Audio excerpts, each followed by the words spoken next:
qu'est-ce qui peut mettre la puce à l'oreille pour que l'on dise que ces douleurs-là, des règles, peuvent cacher l'endométriose?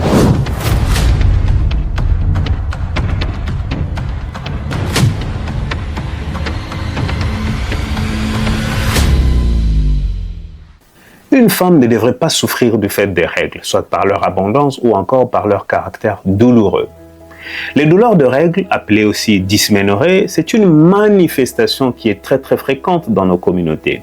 On pense que 4 adolescentes ou 4 femmes sur 10 pourraient expérimenter la douleur pendant leurs règles. Le terme dysménorrhée veut étymologiquement dire difficulté à l'écoulement des règles. On voit que étymologiquement, la douleur ne fait pas partie du concept de dysménorrhée.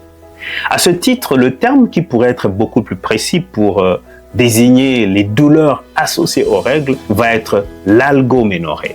Mais dans la pratique et par convention, lorsque l'on parle de la dysménorrhée, cela désigne les règles douloureuses. Il faut distinguer une dysménorrhée primaire d'une dysménorrhée secondaire.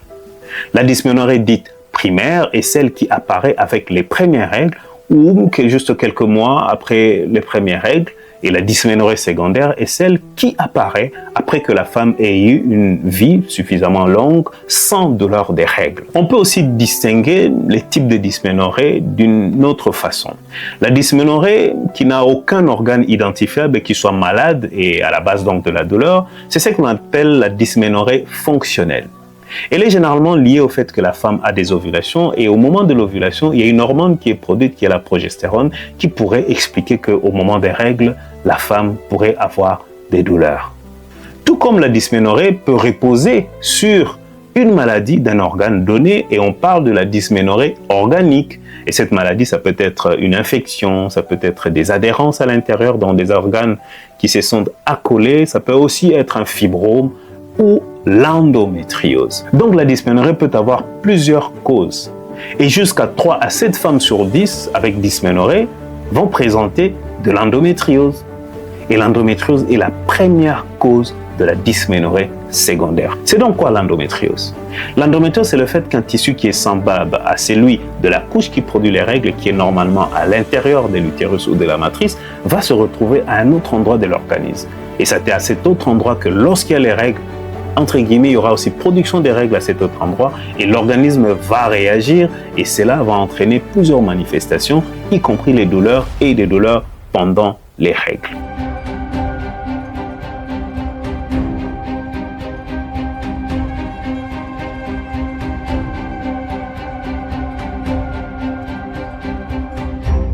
Comment se mettre en alerte que les douleurs des règles peuvent cacher l'endométriose? Lorsque les douleurs pendant les règles sont intenses au point d'entraîner une vraie souffrance, une douleur invalidante qui affecte la qualité de vie, c'est-à-dire entraîner un absentéisme à l'école, à l'université, un absentéisme professionnel, ou encore que ce soit des douleurs persistantes, il ne s'agit pas d'une femme qui vous dit qu'en une année, elle a 2 ou 3 cycles où elle a mal, mais c'est chaque mois qu'elle a mal et il y a aussi un caractère de progression. Les douleurs deviennent de plus en plus intenses, les douleurs demandent un peu plus de traitement et le traitement, avec le temps, n'arrive plus à soulager des douleurs et on est obligé d'aller jusqu'à des traitements de plus en plus de haut niveau pour gérer la douleur et parfois même dépasser cette gestion de la douleur. Lorsque vous avez ces douleurs qui se présentent de cette manière-là, ça met la puce à l'oreille. Mais aussi lorsque les douleurs sont accompagnées des fatigues ou des gargouillements au niveau du ventre et d'autres signes pendant les règles comme des douleurs ou des difficultés à aller au petit ou au grand besoin. Et lorsqu'on a une envie très fréquente d'uriner pendant les règles ou encore que pendant les rapports, on a en plus mal ou encore qu'on a des problèmes de conception, lorsqu'on a ces manifestations associées aux douleurs des règles, il faut penser que ça peut être des douleurs liées à l'endométriose.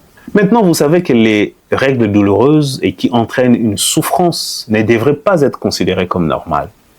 Mais toutes les règles douloureuses ne veulent pas dire endométriose.